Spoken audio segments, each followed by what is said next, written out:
Hey guys. तो कैसे हैं आप लोग? Okay, I hope everyone is doing great.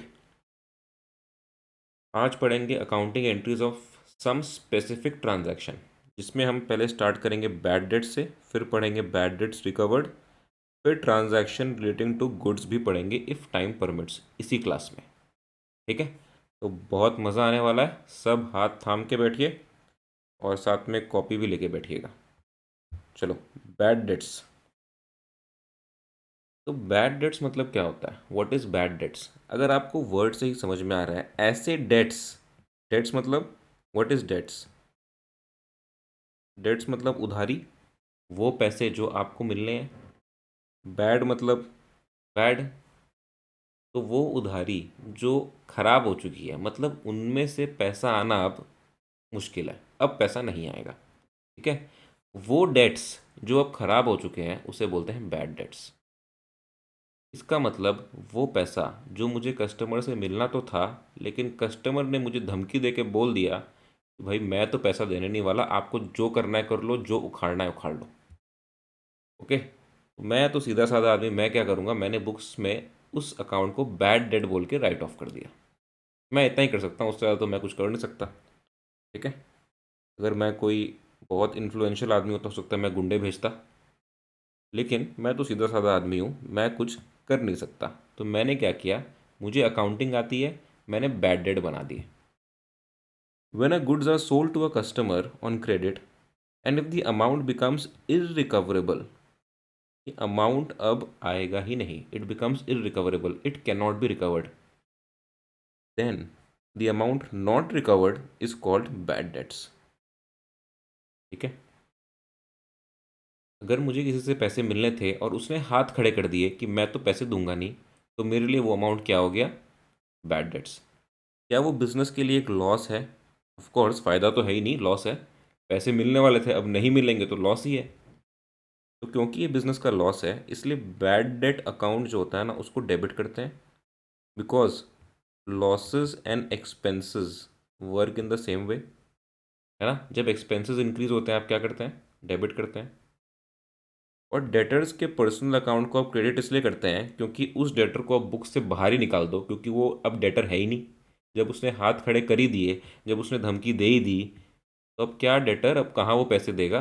Debtor तो है ही नहीं। डेटर अपना एसेट था, अब वो एसेट खत्म हो गया, तो डेटर अकाउंट को क्या करना है? क्रेडिट। ठीक है, अब बैड डेट बहुत ही बिजनेस के लिए ख़राब चीज़ है। Bad that is very bad. क्यों? क्योंकि एक ये है ना, बिजनेस की हर जेब से पैसा निकाल रहा है। ठीक है, बिजनेस से, हर बिजनेस की हर जेब से पैसा निकाल रहा है ये। इससे क्या होता है, एक तो प्रॉफिट मार्जिन अपने कम हो जाएंगे, पैसा ही नहीं आ रहा। ग्रोथ ऑफ द बिजनेस कम हो जाएगा, क्योंकि जब प्रॉफिट आएगा उसी को री इन्वेस्ट करके ग्रोथ अचीव करेंगे ना।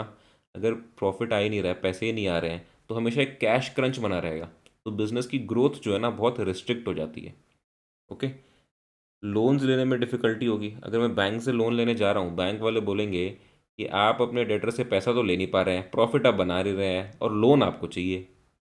ठीक है, तो लोन लेने में डिफ़िकल्टी है। It increases the risk of bankruptcy, मेरे दिवालिया होने का चांस बढ़ता ही चला जा रहा है बैड डेट की वजह से। ठीक है, लोग मेरे को पैसे देंगे नहीं, मैं अपने क्रेडिटर को पैसे दूंगा नहीं, मैं हो जाऊंगा दिवालिया।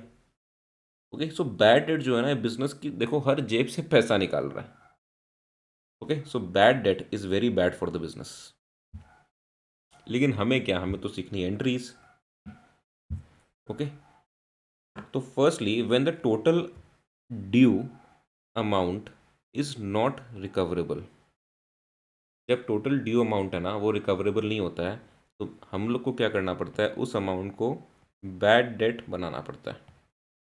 Entry will be bad debts account, because it is a loss तो डेबिट हो रहा है, डेबिट टू डेटर्स अकाउंट। ठीक है, फॉर एग्जांपल अगर वो डेटर रवि है और रवि से हमें पैसे नहीं मिल रहे हैं, तो टू रवि, जो भी अमाउंट हो। ठीक है, इसमें नरेशन मार देना, being amount written off as bad debt, being amount written off as bad debts. ठीक है, मेरे तरह इतनी शॉर्टकट्स भी मत मारना, अमाउंट को मैंने AMT लिख दिया, रिटर्न ऑफ को ऐसे लिख दिया। ठीक है, पूरा पूरा लिखना एग्जाम में। तो मैं ये बोलना चाह रहा हूँ, when the total amount due becomes irrecoverable, जब उसने बोल दिया कि पैसे दूंगा ही नहीं, मैंने क्या किया, उस डेटर का अकाउंट को बैड डेट में राइट ऑफ कर दिया और उस डेटर को अपने बुक से बाहर ही निकाल दिया, क्योंकि अब वो मेरा डेटर बचा ही नहीं। अब वो मेरा डेटर बचा नहीं, मुझे पैसे वो देगा नहीं, तो क्यों बुक्स में रखूँ उसको, उसको मैंने निकाल दिया, तो इसलिए मैंने उसके अकाउंट को क्रेडिट कर दिया। ठीक है, when a part of the that is recovered, अगर ये डेटर मेरे को बोले कि भैया 10,000 रुपये तो आपको मिलने हैं, अगर रवि मेरे को बोल रहा है कि 10,000 रुपये आपको मिलने हैं, मतलब मुझे मिलने हैं, लेकिन मैं आपको 40 पैसा दे पाऊंगा 1 रुपये में। रवि मेरे को बोल रहा है कि मैं आपको 40 पैसे दूंगा, मैंने बोला 40 पैसे, बोला कि नहीं भैया 40 पैसे 1 रुपये में। मतलब क्या वो बोलना चाह रहा है कि मुझे वो 40% अमाउंट दे देगा, 1 रुपये में 40 पैसे देगा, तो ऑफकोर्स 100 रुपये में मेरे को 40 रुपये देगा, तो ultimately he is giving me 40% of the amount. तो वो बोल रहा है 10,000 तो दे नहीं सकता मैं, 4,000 में दे सकता हूँ, लेना है तो लो, नहीं तो आपकी मर्जी। अब मैं बोलूँगा भाई ठीक है 4,000 तो दे, 10,000 तो मिलना ही नहीं है, 4,000 तो दे, कम से कम वो तो मिले। तो उसने मेरे को 4,000 रुपये दे दिए बैंक में, तो मैंने 4,000 रुपये बैंक में रिसीव कर लिए। बाकी का जो अमाउंट है वो मेरा बैड डेट हो गया, 6,000 रुपये मेरे बैड डेट हो गए टू रवि। ठीक है, आई होप आपको समझ में आया बैड डेट का पूरा कॉन्सेप्ट। ठीक है, टोटल अमाउंट ड्यू जब नॉट रिकवर हो जाए तो हमें बैड डेट अकाउंट खोलना पड़ता है, which is a loss account, loss increase हो रहा है इसलिए डेबिट कर रहे हैं, और वो डेटर का अकाउंट अब खत्म हो रहा है क्योंकि डेटर पैसा देगा नहीं, उससे उसलिए डेटर को हम लोग क्रेडिट कर दिए। लेकिन अगर कुछ अमाउंट मिल जाए तो वो अमाउंट जो है वो हम रिसीव कर लेंगे और बाकी का अमाउंट बैड डेट में राइट ऑफ कर देंगे। I hope this is clear. ठीक है, एक छोटा सा एग्जाम्पल करते हैं।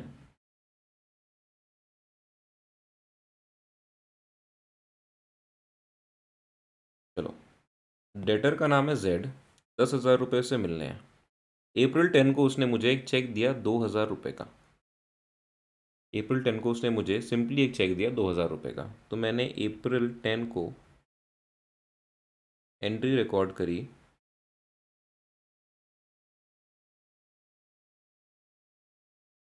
Bank account debit to Z, कितना, 2,000। ठीक है, bank account debit to Z, उसने मुझे चेक दिया, मैंने चेक बैंक में सेम डे ही डिपॉजिट कर दिया। ठीक है, तो bank account debit to Z. Next April 20 को अलग ट्रांजैक्शन हुआ, उसमें जेड जो है ना उसने डिक्लेयर कर दिया मैं हूँ इंसॉल्वेंट। इंसॉल्वेंट मतलब मैं हूँ दिवालिया, मतलब मैं हूँ कंगाल, मैं पैसे दे नहीं सकता क्योंकि मेरी हालत ही नहीं है पैसे देने की। ओके, लेकिन क्योंकि वो अच्छा आदमी था, उसने मुझे बोला कि मैं भैया 40 पैसा इन अ रूपी अपना एस्टेट बेच के आपको दे दूंगा, या मुझे उसका एस्टेट बेच के 40 पैसा इन अ रूपी तक रिकवर हो जाएगा, मतलब मुझे 40% अमाउंट रिकवर हो जाएगा। अब 10,000 रुपये का ट्रांजैक्शन था, उसने मुझे 2,000 रुपये तो दे दिए थे, बचे मिलने थे मेरे को 8,000, उसमें 40% अमाउंट मेरे को रिकवर होगा, मतलब अराउंड 3,200 रुपीज़ मेरे को रिकवर होंगे। ठीक है, तो क्या मैं एंट्री मार दूँ, bank account debit 3,200, bad debts account debit, बाकी का 4,800 हुआ ना 8,000 में, टू जेड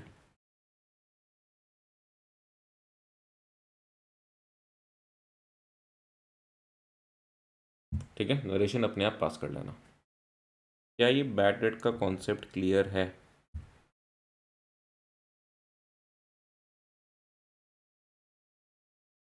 ओके, एक छोटा सा एग्जाम्पल और करते हैं। क्या बोल रहा है इसमें? Sold goods to Yogesh of the list price 50,000 less 10% trade discount. क्या ट्रेड डिस्काउंट बुक्स में अलग से रिकॉर्ड होगा क्या? फटाफट से बताओ मेरे को।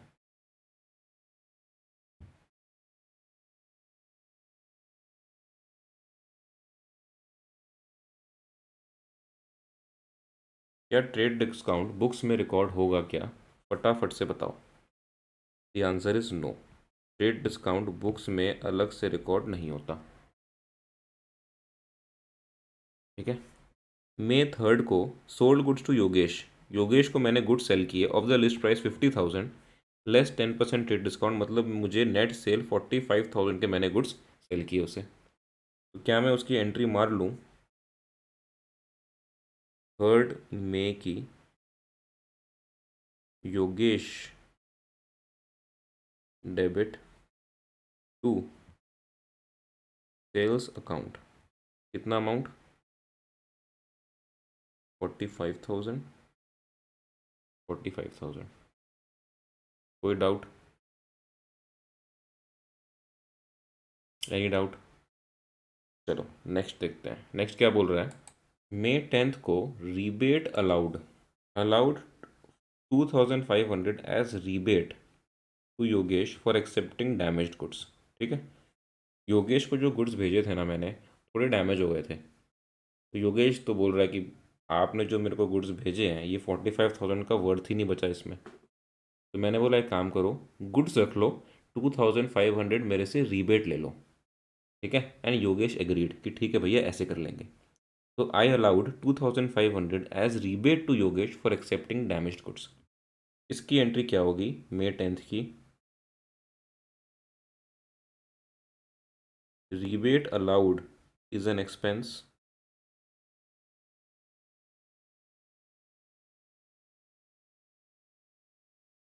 टू योगेश, कितना? 2,500। ठीक है, तो अब योगेश से रिसीवेबल कितना बच गया? 45,000 रिसीवेबल था, 2,500 का उसको रिबेट दे दिया। तो अब योगेश से क्या 42,500 रिसीवेबल है ना? 42,500 रिसीवेबल है। नेक्स्ट May 20 को क्या हुआ, योगेश ने 34,300 रुपया कैश दिया, मतलब कैश नहीं दिया, बैंक में दिया। After allowing him a discount of 700, उसमें उसने डिस्काउंट मांग लिया कि भैया 700 रुपये का डिस्काउंट दीजिए। तो अल्टीमेटली उसने मुझे 35,000 रुपीज़ पेमेंट किए हैं, जिसमें 34,300 उसने मेरे को दिए और 700 रुपये उसने मेरे से डिस्काउंट ले लिया। तो उसका अकाउंट अब 35,000 से और कम हो गया ना। मैं ये बोल रहा हूँ 42,500 रिसीवेबल था उससे, और उसने 35,000 फ़िलहाल पेमेंट किया। क्या एंट्री पास करूँ?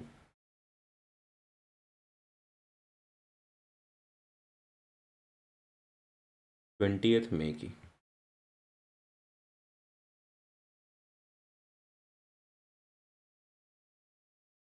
Bank account discount allowed account to Yogesh. ठीक है, बैंक में उसने मेरे को दिए 34,300, कितने दिए थे ना? 34,300। 700 रुपये का डिस्काउंट ले लिया, तो उसका अकाउंट अब 35,000 से कम हो गया।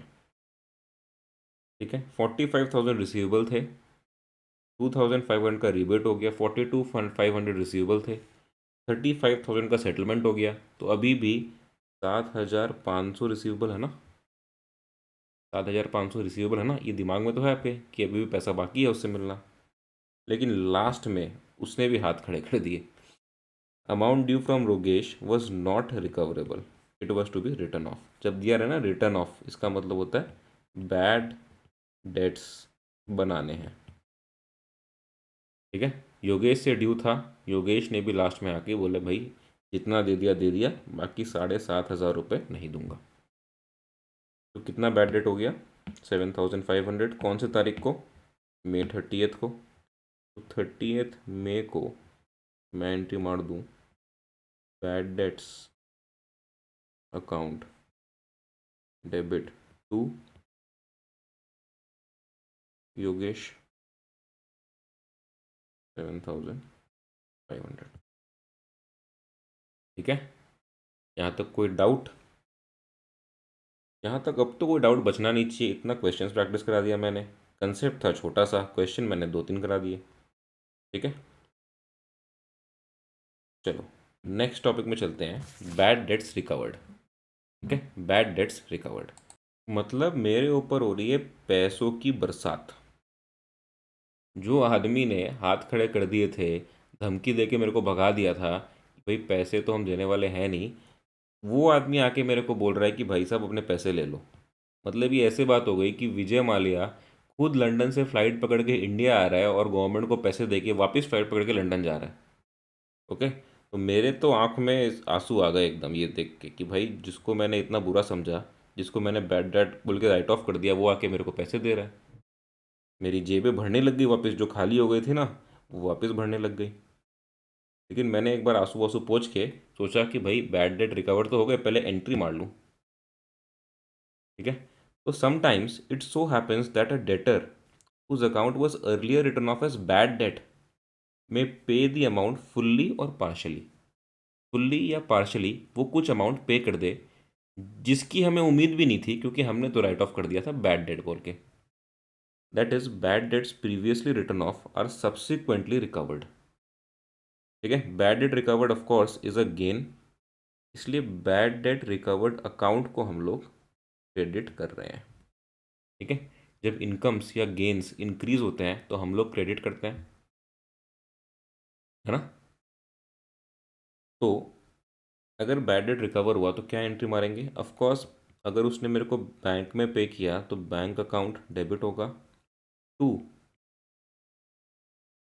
बैड डेट्स रिकवर्ड अकाउंट, समझ लो 10,000।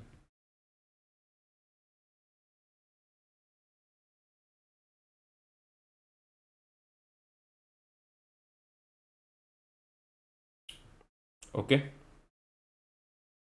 अब किसी किसी को यहाँ डाउट हो रहा होगा कि डेटर के पर्सनल अकाउंट को क्यों क्रेडिट नहीं किया गया, डेटर के पर्सनल अकाउंट को क्यों क्रेडिट नहीं किया गया। ठीक है, जैसे समझ लो रिसीव्ड 20,000 फ्रॉम सुभाष, एक आदमी था जो पैसे लेके भाग गया था और दे नहीं रहा था, मैंने राइट ऑफ कर दिया था बैड डेट बोल के। तो उसने अब आके पैसे दे दिए मेरे को 20,000। Received 20,000 from Subhash which were written off as bad debts in the previous year. Previous year में मैंने बैड डेट बना दिया था उसको, इस साल आके पैसे दे रहा है। प्रीवियस ईयर में मैंने क्या एंट्री पास की होगी? Bad debts account debit to Subhash, समझ लो अमाउंट 20,000 ही था। तो मैंने पिछले साल ही सुभाष को डेटर की कैटेगरी से हटा दिया था। मैंने बोला था भाई तू डेटर है ही नहीं, तू पैसे देगा ही नहीं, मैंने बैड डेट राइट ऑफ कर दिया, मैंने बैड डेट अकाउंट बनाया, सुभाष को अपने डेटर्स की कैटेगरी से ही बाहर कर दिया। अब इस साल अगर वो मेरे को पैसे दे रहा है, मैं एंट्री मारूं bank account debit to Subhash, क्योंकि सुभाष मेरे को पैसे दे रहा है इसलिए मैंने एंट्री मार दी bank account debit to Subhash 20,000। 20,000 क्या ये सही है? Is this correct? सोच के बताइए, थोड़ा दिमाग पे जोर डालिए, क्या ये सही है? सुभाष ने मेरे को 20,000 रुपीज़ दिए, बैंक अकाउंट डेबिट हो गया, और क्योंकि सुभाष से मेरे को मिला इसलिए मैंने सुभाष अकाउंट को क्रेडिट कर दिया। क्या ये सही है? द आंसर इज नो, ये सही नहीं है। क्यों? क्योंकि भाई सुभाष को तो मैं तब क्रेडिट करूँगा ना जब इसका डेबिट बैलेंस मेरी बुक में है। सुभाष जो आदमी है ना, ये मेरे बुक्स में दूर दूर तक एग्जिस्ट ही नहीं करता, क्योंकि लास्ट ईयर जब मैंने बैड डेट्स राइट ऑफ किए थे तो मैंने सुभाष के अकाउंट को बैड डेट बना के और सुभाष को अपनी डेटर्स की कैटेगरी से ही निकाल दिया था। तो सुभाष मेरे बुक्स में एग्जिस्ट इस साल करता है क्या? The answer is no. Subhash को मैंने लास्ट ईयर ही अपने डेटर्स की कैटेगरी से बाहर निकाल दिया था। तो सुभाष इस साल तो मेरी बुक्स में है ही नहीं। अगर सुभाष इस साल मेरी बुक्स में ही नहीं है तो मैं क्या सोच के क्रेडिट कर रहा हूँ उसको? अगर सुभाष का मेरे बुक्स में डेबिट बैलेंस होता कि सुभाष से मेरे को पैसे मिलने हैं, और अगर मेरे को सुभाष से पैसे मिल गए तब मैं सुभाष को क्रेडिट करता।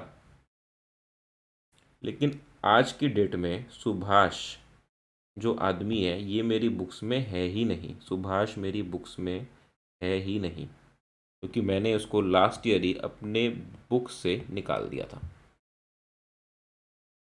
तो बैंक अकाउंट तो डेबिट हो रहा है क्योंकि बैंक में पैसे आए हैं।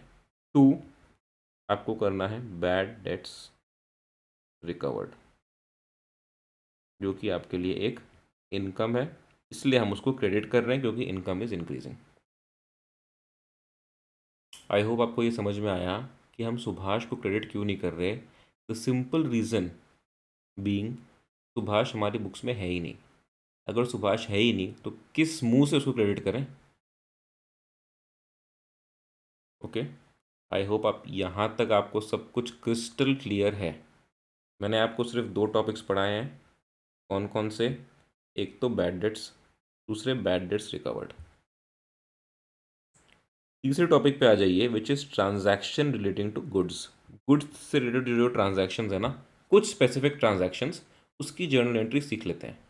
ठीक है, गुड्स से रिलेटेड जो ट्रांजैक्शंस थे, परचेजर्स के, सेल्स के, सेल्स रिटर्न के, परचेज रिटर्न के, ये सब तो आपने पहले बेसिक्स में सीख ही लिया।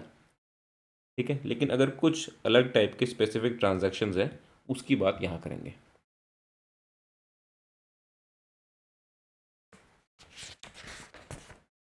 चलो, ट्रांजैक्शन रिलेटिंग टू गुड्स। तो इसमें तीन टाइप के ट्रांजैक्शंस हो सकते हैं।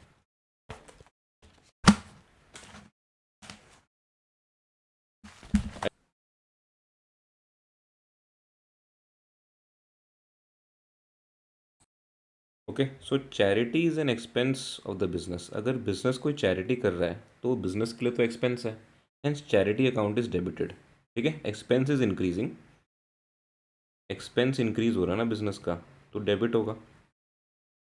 Amount of purchases is reduced with the purchase cost of goods given away as charity, hence purchase account is credited। तो एंट्री बनेगी charity account debit to purchases account, जो भी अमाउंट हो, समझ लो 50,000। ठीक है, इसका मतलब जो गुड्स मैंने चैरिटी में दे दिए, जो गुड्स मैंने चैरिटी में दे दिए उतनी मैंने परचेजेस अपनी कम कर ली। क्या मैं यहाँ पे टू सेल्स अकाउंट भी लिख सकता हूँ?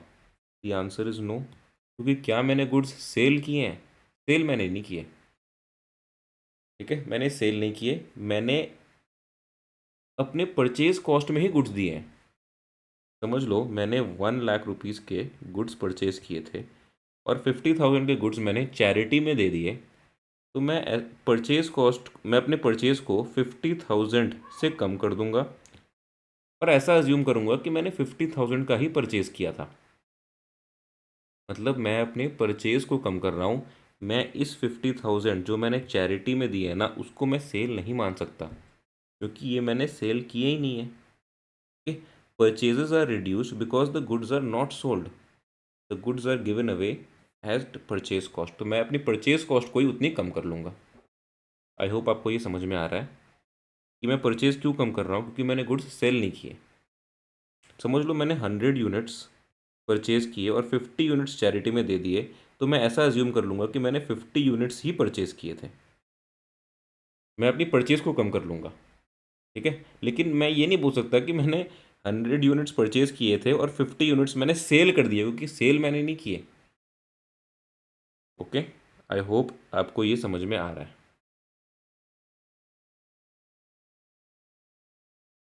नेक्स्ट, सिमिलरली गुड्स अगर मैं फ्री सैम्पल्स में दूं, अगर फ्री सैम्पल बोल के गुड्स बांट दूं, समटाइम्स क्या होता है, goods are distributed as free samples to potential buyers in order to promote sales, है ना। इसका मेन पर्पस क्या है, इसका मेन पर्पस है एडवर्टिजमेंट।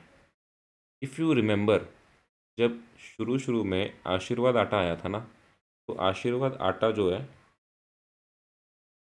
उसने हर जन को कहीं कहीं बूथ लगा के फ्री सैंपल्स, फ्री आटा बांटा था। ओके, फिर जब आशीर्वाद का सॉल्ट आया था ना, तो आशीर्वाद वाले ने क्या किया था, अपने 5 kg आटा के पैकेट के साथ 1 kg सॉल्ट फ्री में बांटा था। क्यों बांटा था, आपको क्या लगता है क्यों बांटा होगा? It is a kind of an advertisement. ठीक है, it is not a sale but a part of the advertisement expense, hence it is debited to advertisement account.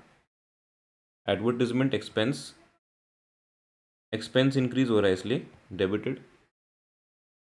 Goods given away as free samples are deducted from purchases as they are not sold. तो sale किया ही नहीं है तो sales account में record नहीं करेंगे, क्या करेंगे, परचेजेस को ही कम कर देंगे। ठीक है, तो purchases account is credited.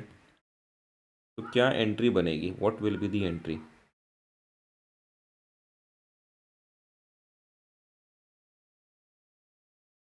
Advertisement expense account debit to purchases account, narration लिख दीजिएगा, being goods distributed as free samples. Okay, समझ में आया? फर्स्ट में जब गुड्स चैरिटी में दिया था, हमने चैरिटी अकाउंट को डेबिट किया था because charity is an expense. जब गुड्स हमने फ्री में बांटा तो हमने एडवर्टिजमेंट एक्सपेंस अकाउंट को डेबिट किया, क्योंकि ये भी एक एक्सपेंस है। नंबर 3 केस में क्या था, फर्स्ट केस में था goods given away as charity, second में था फ्री सैंपल्स, थर्ड में था गुड्स लॉस्ट बाय थेफ्ट और फायर। ठीक है, loss of goods, loss of stock by theft और फायर। अब अगर गुड्स लॉस हो रहा है तो ये बिजनेस का लॉस है। ठीक है, अगर लॉस इंक्रीज होता है तो हम लोग क्या करते हैं, डेबिट करते हैं। Loss increase is an increase in expense, hence loss of stock by theft और फायर इज डेबिटेड। एंड क्योंकि सेल नहीं हुआ है इसलिए परचेज अकाउंट को हम क्रेडिट कर रहे हैं। ठीक है, सिमिलर कॉन्सेप्ट है तीनों का। तो एंट्री क्या बनेगी इसमें, loss of goods by theft या फिर fire account debited to purchases account.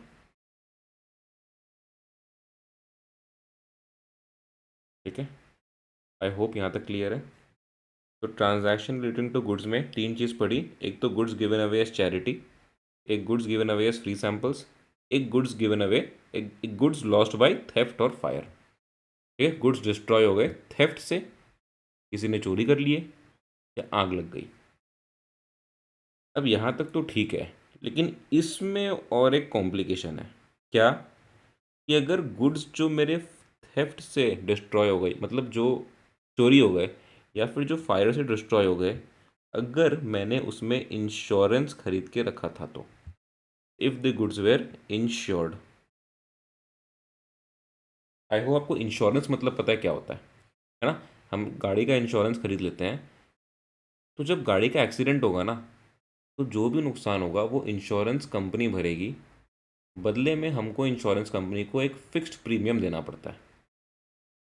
ठीक है, तो इंश्योरेंस कंपनी का यही काम है कि जो भी आपका लॉस हुआ है ना, उसको वो मेक गुड करें, to make good the loss.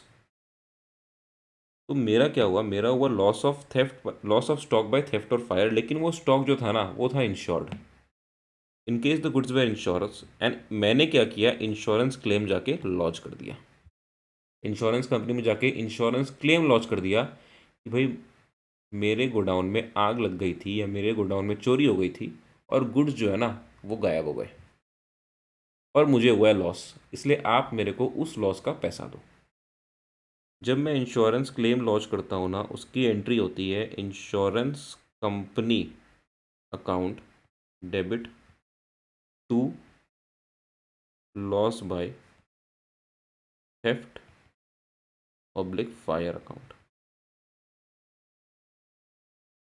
समझ लो, जब मेरे गुड्स लॉस बाय थेफ्ट और फायर हुए ना, मुझे 1 लाख के गुड्स का नुकसान हो गया था। कितना का?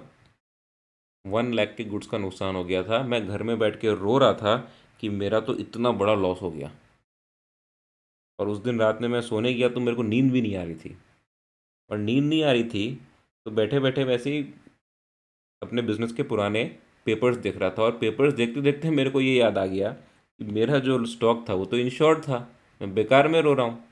तो जो लॉस हुआ है मेरा तो नहीं हुआ है, क्योंकि मेरे को तो पैसा कौन देगी, इंश्योरेंस कंपनी।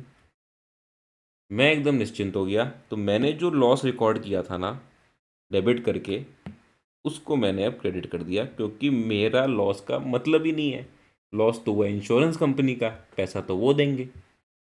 मैंने इंश्योरेंस कंपनी में जाके कंप्लेन लॉन्च कर दी, मतलब क्लेम लॉन्च कर दिया कि 1 लाख का मेरे को पैसा दो, क्योंकि मेरे 1 लाख का लॉस हो गया है। और अपने बुक से मैंने लॉस को हटा ही दिया, क्योंकि मेरे को लॉस का पैसा कौन देंगे, इंश्योरेंस कंपनी वाले। इंश्योरेंस कंपनी अकाउंट को you can take it as an asset account, ठीक है। क्योंकि क्या आपको फ्यूचर में इंश्योरेंस कंपनी पैसा देगी? The answer is yes. जो भी आपको फ्यूचर में पैसा देना वो आपका एसेट है, चाहे वो डेटर हो चाहे वो मशीनरी हो, ठीक है। मशीनरी भी आपको फ्यूचर में पैसा कमा के देगी और डेटर भी आपको फ्यूचर में पैसा देगा। जो आपको फ्यूचर में पैसा दे वो आपका एसेट है। इंश्योरेंस कंपनी हमें फ्यूचर में पैसा देगी, इसलिए वो मेरे एसेट है। और क्योंकि एसेट इंक्रीज हो रहा है इसलिए मैं इसको डेबिट कर रहा हूँ। I hope this is crystal clear, ठीक है। मैं हूँ खुश, मेरे को कोई मतलब नहीं है अब किसी से भी, क्योंकि मेरा जो लॉस है वो तो रिकवर हो जाएगा इंश्योरेंस कंपनी के पैसे से। नेक्स्ट स्टेज में क्या हुआ, इंश्योरेंस क्लेम है ना, is received from the insurance company ने मेरा क्लेम पास करके मेरे को क्लेम दे दिया। When full amount of claim is received from the insurance company, उसने मुझे फुल अमाउंट दे दिया क्लेम का, डेट जो भी हो। मैंने क्लेम लॉन्च किया था कितने का, 1 लाख रुपए का। मेरे अकाउंट में 1 लाख रुपए आ गए, तो bank account debited by rupees 1 lakh. और क्योंकि इंश्योरेंस कंपनी ने मेरे को अब पैसे दे दिए, तो इंश्योरेंस कंपनी मेरा एसेट नहीं रहा, इसलिए मैंने उस एसेट को राइट ऑफ कर दिया। आई होप आपको समझ में आ रहा है। मैंने यहाँ पे इंश्योरेंस कंपनी को एसेट बनाया था, क्योंकि मुझे लगा था इससे मुझे फ्यूचर में पैसे मिलेंगे।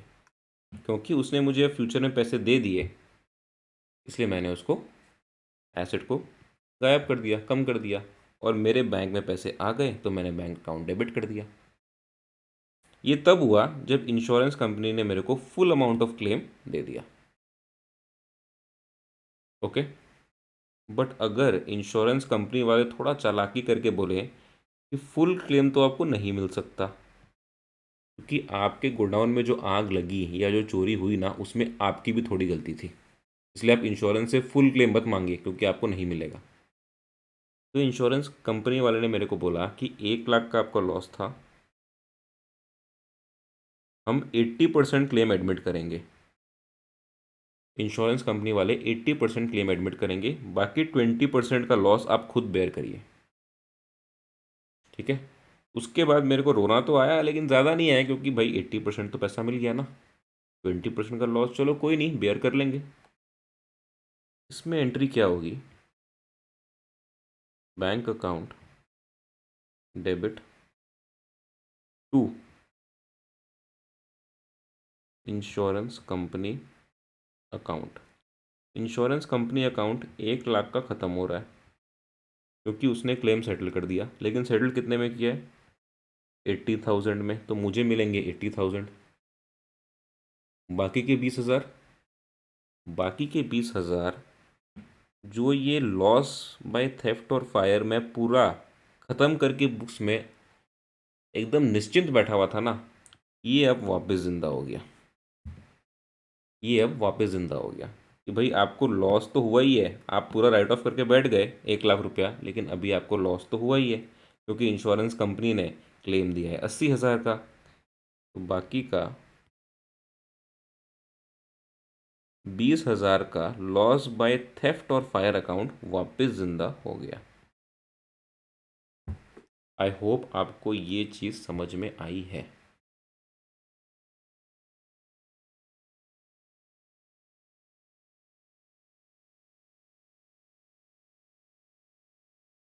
ठीक है, इतना कोई डिफ़िकल्ट था नहीं, इजी था, बट समझना ज़रूरी है। ठीक है,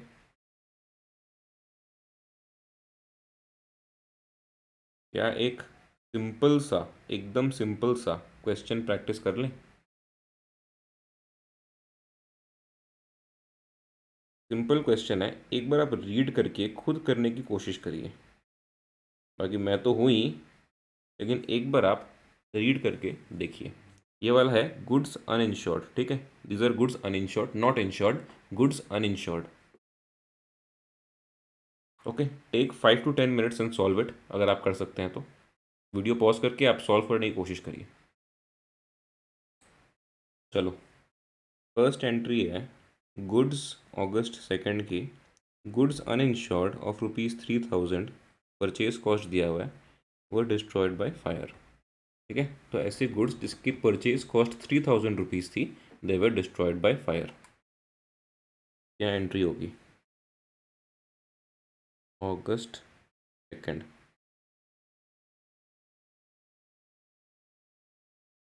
goods lost by fire account debit to sales account या purchases account? To purchases account. कितने थे? 3,000। चलो नेक्स्ट, क्या बोल रहा है? Goods costing ₹1,000 damaged by fire, insurance company accepted claim, कितना का? 800 का, and cheque for the same is received from the insurance company. 1,000 का गुड्स लॉस्ट बाय फायर हुआ, इंश्योरेंस क्लेम लॉन्च करवाया 1,000 का, इंश्योरेंस कंपनी ने क्लेम एक्सेप्ट किया 800 का, तो हमारा लॉस हो गया 200। ठीक है, तो एंट्री क्या बनेगी? अगस्त 7 की थी क्या? अगस्त 7 को क्या क्या हुआ?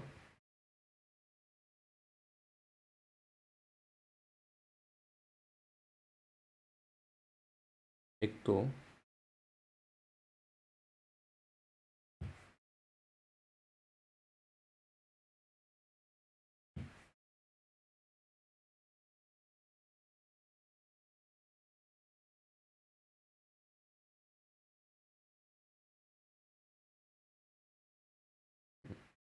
Loss by fire account debited to purchases account, कितना का था वो? 1,000 का था ना? 1,000। इंश्योरेंस क्लेम लॉन्च करने की क्या एंट्री है? Insurance company account debited to, पूरा लॉस भूल जाओ, लॉस बाय फायर, क्योंकि पैसा तो इंश्योरेंस कंपनी देगी, लेकिन इंश्योरेंस कंपनी में तो चला क्या ना, पूरा थोड़ी दिया। कितना दिया? 800। तो एंट्री क्या होगी? Bank account debit 800। जो पूरा लॉस भूल गए थे उसमें थोड़ा तो याद करो। Loss by fire account debit 200 to insurance company account. कोई doubt?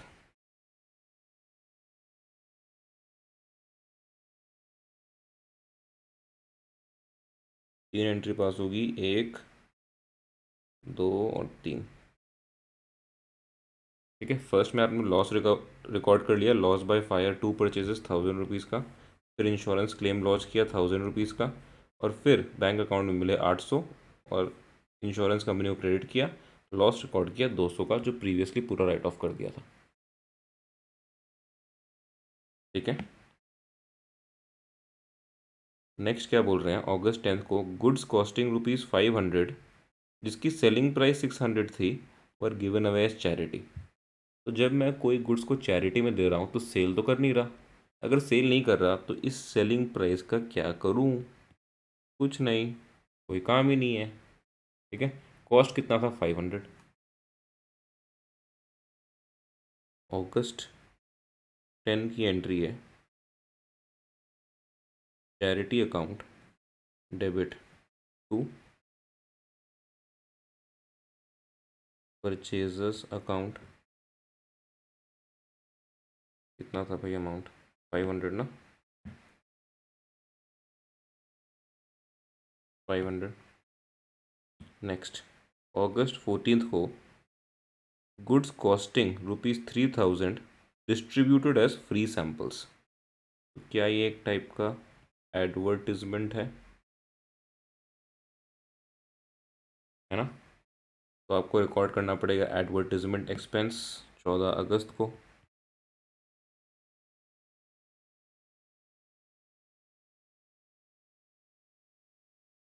Advertisement expense account debited to purchases account 3000।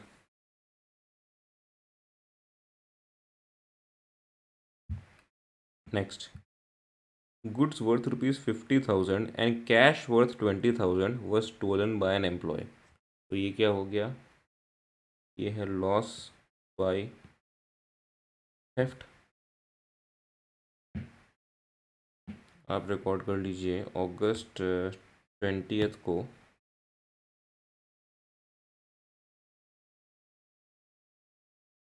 Loss by theft account debited to purchases क्योंकि कुछ गुड्स चोरी किया है, और टू कैश क्योंकि कुछ कैश भी चोरी किया है। 50,000 में 20,000 का कैश था, 30,000 के गुड्स थे।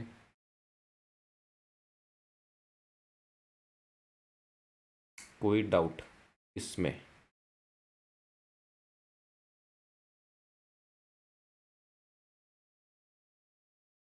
चलो लास्ट एंट्री पास करें, अगस्त 25 की। Goods worth ₹1,00,000 were destroyed by fire.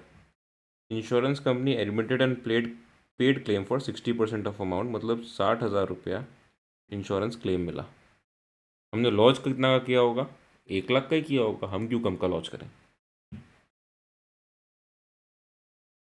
25 August, loss by fire account debited to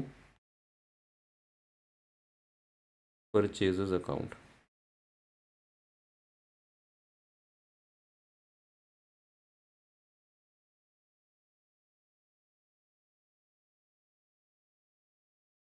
बहुत दुख हुआ था जब लॉस हुआ तो, लेकिन जब याद आया ना इंश्योरेंस क्लेम है, तब तो क्या ही दुख, फिर इंश्योरेंस कंपनी को दुख हो।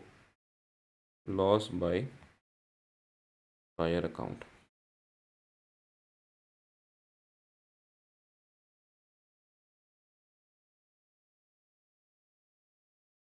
लास्ट एंट्री मेरे को आप बताइए, 60% क्लेम मिला है, बाकी नहीं मिला।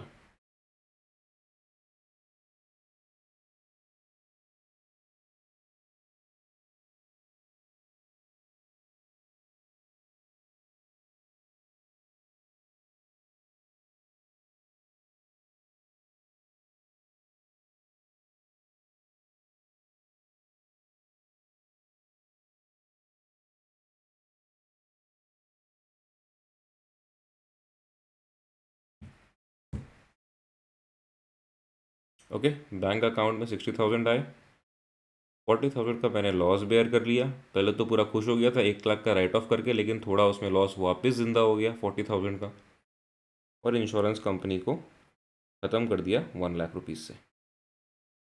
ओके,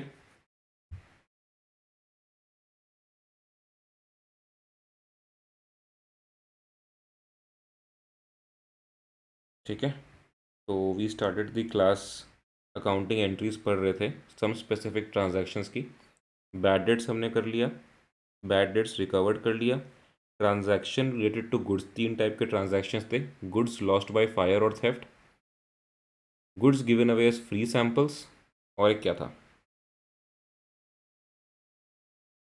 और एक क्या था, गुड्स लॉस्ट बाय थेफ्ट और फायर, और एक था goods given away as charity या डोनेशन।